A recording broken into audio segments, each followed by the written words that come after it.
Hello everyone, इस video lecture में हम लोग बीए बीकॉम बीएससी 6 सेमेस्टर को करिकुलर कोर्स जिसका नाम है communication skill and personality development के यूनिट फर्स्ट को कवर करेंगे, जिसके अंतर्गत हम लोगों को पढ़ना है definitions and meaning of personality, type of personality, components of personality, determinants of personality and assessment of personality, grooming self and dress for success. इन सभी टॉपिक को हम लोग आज इस वीडियो लेक्चर में कवर करेंगे। तो चलिए देख लेते हैं सबसे पहला टॉपिक डिफिनेशंस ऑफ पर्सनालिटी कि पर्सनालिटी की डिफिनेशंस क्या होता है। तो इसको जानने से पहले हम लोग थोड़ा पर्सनालिटी के बारे में जान लेते हैं कि ये जो पर्सनालिटी वर्ड है ये कहाँ से आया। तो जो पर्सनालिटी वर्ड है ये डिराइव्ड हुआ है एक लैटिन वर्ड जिसका जो होता है पर्सोना। लैटिन वर्ड क्या है, वो पर्सोना है। पर्सोना से ये डिराइव्ड हुआ है। पर्सोना को हिंदी में कहते हैं मुखौटा, ठीक है, जिसका मतलब होता है टू स्पीक थ्रू।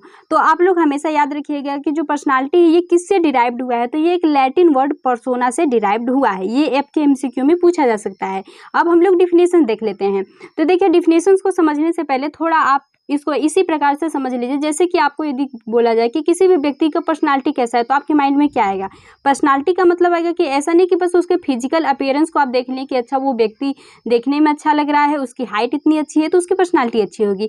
पर्सनालिटी के अंतर्गत सिर्फ ये नहीं आता है। पर्सनालिटी के अंतर्गत इसके साथ साथ वो देखने में अच्छा है या नहीं, उसकी हाइट कैसी है, उसके साथ साथ उसके लर्निंग प्रोसेस कैसा है, कितनी जल्दी वो चीज़ों को समझ पा रहा है, उसका एटीट्यूड कैसा है, दूसरे लोगों के साथ उसका कैसा व्यवहार है, उसका कैसा हैबिटेट है, वो कैसे चीज़ों को सोचता है, ये सभी क्या आते हैं हमारे पर्सनालिटी के अंतर्गत आते हैं, ठीक है। और ये जो पर्सनालिटी होता है ना, ये धीरे धीरे डेवलप होता है। ऐसा नहीं है कि पर्सनालिटी आप सडनली डेवलप कर लें। इसको क्या किया जाता है, धीरे धीरे डेवलप किया जाता है। तो अब हम लोग थोड़ा डिफिनेशंस के बारे में जान लेते हैं। पर्सनालिटी के बारे में देखिए, personality is the unique set of trait. ये क्या होता है, यूनिक ट्रेट्स होता है, यानी यूनिक कैरेक्टर होता है किसी भी व्यक्ति का। जैसे हमने आप लोग को बताया कि पर्सनालिटी का मतलब हमारे फिजिकल अपीयरेंस के साथ साथ उसके लर्निंग प्रोसेस, एटीट्यूड, बिहेवियर सब कुछ आता है। तो ये यूनिक कैसे हुआ, जैसे कि आपके भाई हैं और आप हैं, तो हो सकता है कि जो आपका भाई है वो क्या करे, जल्दी चीज़ों को समझ पाता है, कोई भी चीज़ है उसको जल्दी समझ पाता है, और हो सकता है कि आप उन चीज़ों को जल्दी नहीं समझ पाते हैं। तो हर एक व्यक्ति का क्या होता है, पर्सनालिटी अलग अलग हो सकता है कि दो व्यक्तियों की पर्सनालिटी मैच खाता हो, लेकिन ऐसा नहीं है कि वो पूरी तरीके से मैच खाएगा, वो कुछ न कुछ एक दूसरे से डिफरेंट जरूर रहेगा। तो हर व्यक्ति का जो पर्सनालिटी होता है वो डिफरेंट होता है। आगे बताया गया ये behaviours and pattern of thinkings that make up an individuals characters and influence how they interact with the world. यानी इसमें क्या बताया गया है कि व्यक्तित्व गुणों, व्यवहारों और सोच के पैटर्न का अद्वितीय समूह है जो किसी व्यक्ति के चरित्र का निर्माण करता है और इस बात को प्रभावित करता है कि वह दुनिया के साथ कैसे अंतःक्रिया करता है। मतलब वो जहाँ पे रहता है वहाँ लोगों के साथ किस प्रकार से उसका बिहेवियर कैसा होता है, ये पर्सनालिटी पे हमारे जो होता है डिपेंड करता है। आगे हम लोग को बताया गया है the meaning of personality. Personality की मीनिंग क्या होता है, तो इसमें हम लोग को बताया गया व्यक्तित्व का अर्थ उन विशिष्ट गुणों और लक्षणों को समाहित करना है जो किसी व्यक्ति की विशेषता बताते हैं। इसमें यह शामिल है कि कोई व्यक्ति समय के साथ और अलग अलग परिस्थितियों में कैसे सोचता है, महसूस करता है और कैसे व्यवहार करता है। तो आप लोग को पर्सनालिटी का डिफिनेशंस मीनिंग समझ में आ गया होगा कि पर्सनालिटी का मतलब होता है व्यक्ति का फिजिकल अपीयरेंस, उसके साथ साथ उसके अंदर जो भी वो चीज़ें सोचता है, जो भी चीज़ें वो करता है, दूसरे के साथ जैसा उसका व्यवहार होता है, ये सभी हमारे पर्सनालिटी के अंतर्गत आते हैं। नेक्स्ट हमारे बताया गया है टाइप ऑफ पर्सनालिटी। कितने टाइप के पर्सनालिटी होते हैं, तो पर्सनालिटी 4 टाइप की आप लोग को बताया गया है। सबसे पहला होता है टाइप ए, टाइप से टाइप बी और टाइप सी, टाइप डी। ये 4 टाइप के पर्सनालिटी होते हैं। तो टाइप ए जो होता है इसमें किस प्रकार के पर्सन को रखा गया है, इसमें ऐसे पर्सन आते हैं जो कि हाईली कम्पिटिटिव होते हैं, यानी अत्यधिक प्रतिस्पर्धी होते हैं, और अग्रेसिव नेचर के होते हैं, यानी बहुत जल्दी ही इनको क्या होता है, गुस्सा आ जाता है। इसके बाद एम्बिशंस होते हैं, एम्बिशन ओरिएंटेशन यानी महत्वाकांक्षी उन्मुख होते हैं।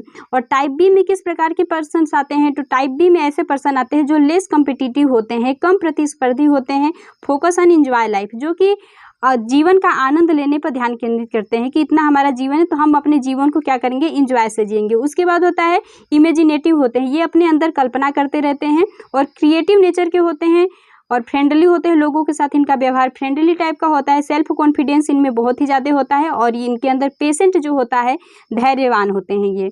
नेक्स्ट आगे हम लोग को बताया गया है टाइप सी में किस प्रकार के व्यक्ति आते हैं। टाइप सी में ऐसे पर्सन आते हैं जो कि हार्ड वर्किंग होते हैं, कठोर परिश्रम करते रहते हैं, सीरियस होते हैं, बहुत ही ज़्यादा गंभीर रहने वाले होते हैं, केयरफुली होते हैं एंड डीप थिंकर होते हैं, बहुत ही जो होते हैं कि गहरी सोच करने वाले होते हैं, लॉजिक्स ओरिएंटेशंस होते हैं। एंड नेक्स्ट अब देखिए, नेक्स्ट हमारा है टाइप डी।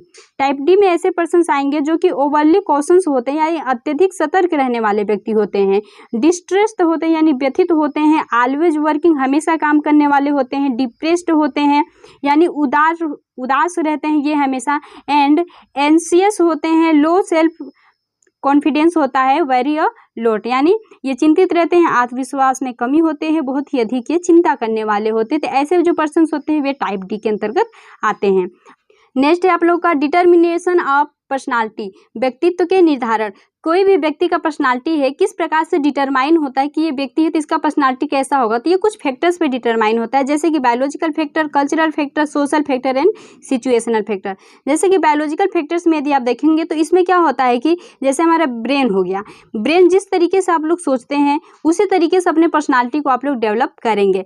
नेक्स्ट हमारा फिजिकल फैक्टर्स होगा, जैसे कि आपका फिजिकल अपीयरेंस जैसा है, यदि आप कितने मोटे हैं, कितने आप सुंदर हैं या बस सुंदर हैं, तो ये सभी चीज़ें जो होती हैं इन सभी चीज़ों की वजह से भी आपका पर्सनालिटी डेवलप होता है। एंड हेरिडिटरी भी आप लोग के इसमें शामिल होता है, जैसे कि आपके माता पिता से जो चीज़ें आप लोग में आई होती है वे क्या होती है, आनुवंशिक होती है, वे हेरिडिटरी होते हैं।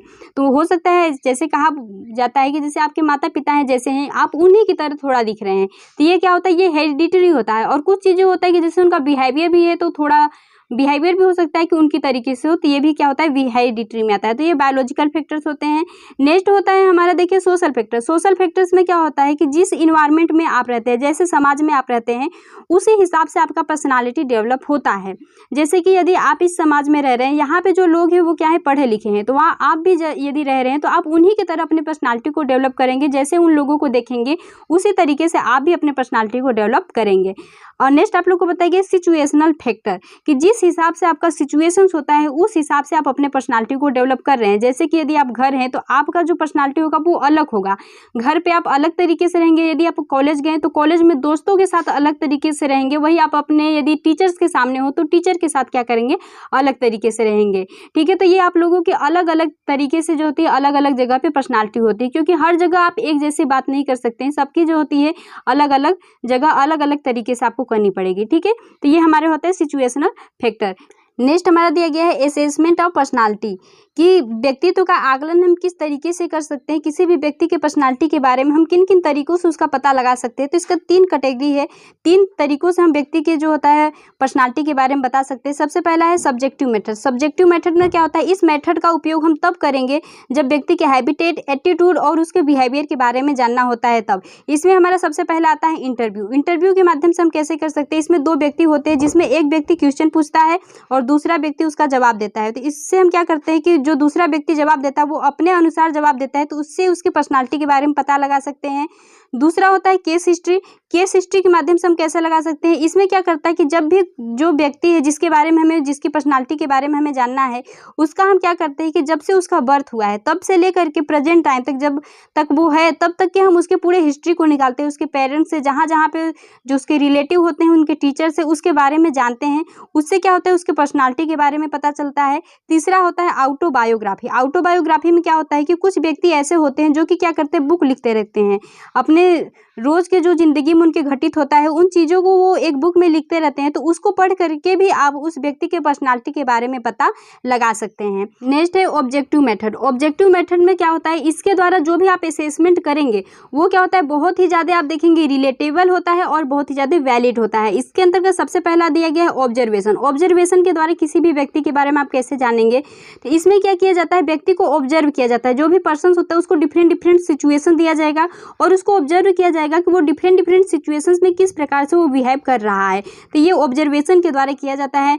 नेक्स्ट हमारे बताया गया इसमें situational and behavioural test. Situational and behavioural test में क्या होता है, इसमें पर्सन को एक हाइपोथेटिकल और इमेजिनरी सिचुएशंस रखा जाता है और उसके रिएक्शंस को देखा जाता है और उसको नोट किया जाता है कि वो किन किन सिचुएशंस में कैसा बिहेव कर रहा है। जैसे कि मान लीजिए इसमें उसको एक हाइपोथेटिकली बताया जाएगा कि आप ऐसे जगह पे हैं जहाँ पे चारों तरफ आग लग गई है, तो उस हिसाब से वो किस तरीके का वो अपना जो रिएक्शन से वो दे रहा है उसको देखा जाएगा और उसको नोट किया जाएगा। ठीक है। एंड नेक्स्ट हमारा बताया गया है रेटिंग स्केल। रेटिंग स्केल्स में क्या होता है कि कोई भी व्यक्ति है तो उसको क्या किया जाता है, उसको रेट किया जाता है। जैसे टीचर के द्वारा, उनके पेरेंट्स के द्वारा क्या किया जाता है, रेट किया जाता है। जैसे कि इसको आप एग्जाम्पल से समझने की कोशिश करें तो जैसे आप एग्जाम देते हैं तो उसका जब रिजल्ट आता है तो वहाँ पे लिखा रहता है कि आप जो होता है गुड है, वेरी गुड है, एवरेज है या फिर आउट अंडरस्टैंडिंग है। तो ये सभी क्या होता है, रेट के माध्यम से आपकी पर्सनालिटी को दिखाया जाता है। नेक्स्ट हमारा यहाँ पे है तीसरा जो है प्रोजेक्ट मेथड। प्रोजेक्ट मेथड में देखिए क्या बताया जाता है। प्रोजेक्ट मेथड में क्या किया जाता है कि व्यक्ति जो होता है उसमें जो होता है जो चीज़ों को वो नहीं बता पाता है, जैसे कि कुछ चीज़ें होती हैं उसके जो डर होती हैं या फिर कुछ ऐसी बातें जो कि वो नहीं बताना चाहता है, तो उसको क्या जाता है इस प्रोजेक्ट मेथड के द्वारा उससे उन चीज़ों को जानना ही हमारे क्या होता है, इसमें क्या होता है व्यक्ति जैसे कुछ इच्छा होता है जो उसको बाहर नहीं लाया जाता है, तो इस टेस्ट के द्वारा हम उन चीज़ों को क्या करते हैं, जान लेते हैं।